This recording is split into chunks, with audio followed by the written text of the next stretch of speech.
تقلبتون شما جا گذاشتین؟ یه تقلب کوچیک. نخی چی میگی میفهمی؟ از مدرسه زنگ زدن گفتن این دوتا تقلب کردن، اگه تکرار بشه اخراجتون میکنن، میفهمی؟ موجا ببخشی من تازه از خواب بیدار شدم، هنو ویندوز من بالا نیومد. بیا نگاه کن من یه سوال دارم، چقدر وقت گذاشته اینو نوشتین؟ من ننوشتم، نیکا نوشت. سوالاتو بنویس. سوال منو جواب بدین، چقدر وقت گذاشتین کوفتی رو بنویسین؟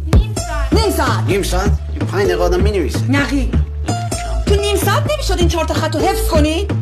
پس چیکار میکنین تو این خونه؟ از صبح تا شب کلا تو گوشی SMS خجالت نکشین دیگه. نقی نمیخوای هیچی بگی تو؟ همین موجا من تازه بیدار شدم، حضور ذهن ندارم. تو گفتنی که گفتی دیگه موجا.